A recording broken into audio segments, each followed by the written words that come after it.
il est l'heure d'accueillir maintenant la plus belle fleur des experts, Hortensia Divina. Elle n'a rien à voir avec la rose de Ronsard. Hein. Je tiens à préciser, elle ne laisse ni sa jeunesse ni sa beauté les séchoirs en une journée. Non. Hortensia Divina est une fleur éternelle qui parle sans qu'on l'arrose. Bonjour Hortense. Bonjour Elena, bonjour tout le monde. Je me suis donné du mal. Carrément. J'ai donné mon max. Maintenant c'est à vous. Alors les fleurs de printemps, ça vous connaît?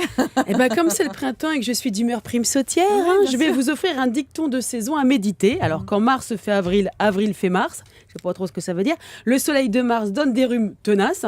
Taille tôt, taille tard, taille toujours en mars.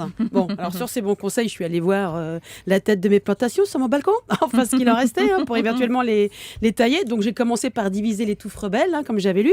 Et comme elles étaient toutes très rebelles, j'ai fini par tout arracher. À part mes hortensias chéries, j'ai tout balancé hortensia. C'est bon. Voilà. Ah bah oui. Alors c'est vrai que je sais plus où j'en suis. C'est vrai que j'ai pas spécialement Hortensia, c'est vous. C'est moi.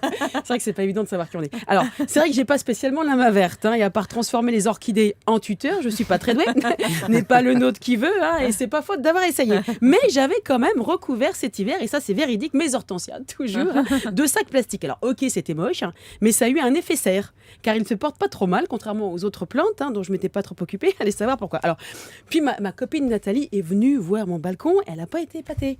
Elle m'a même dit que je donnais pas le pouvoir de pousser aux plantes, que je connaissais toujours pas le feng shui, ni la zen attitude, et que douée comme j'étais en jardinage, je devrais me faire un petit Karen Sansui. Qu'est-ce que c'est? Vous avez tout compris? J'ai dit, qu'est-ce que c'est? Qu'est-ce que c'est le Karen Sansui? Mais qu'est-ce que c'est? Alors, il paraît que c'est un jardin zen et que c'est très facile à créer, très facile d'entretien, surtout pour des personnes avec la main plutôt pas de la bonne couleur, c'est-à-dire pas verte. Alors, il suffit d'avoir 3 grosses pierres aux formes bien distinctes. Je vois que tout le monde est très intéressé. Les experts, oui, surtout. une pierre haute, une plus petite, positionnée de façon verticale, et une plate posée à même le sol. Alors, on appelle le jardin japonais, on aurait pu aussi l'appeler le jardin breton. En fait, c'est un peu comme un mini champ de menhir. On fait pousser des pierres, enfin, on essaye. Alors, puis après, on met du sable autour. L'intérêt, c'est que c'est économique, pas besoin d'arrosage et pas de sac plastique. C'est un peu comme vous. Alors, ça besoin voilà, d'arrosage. exactement.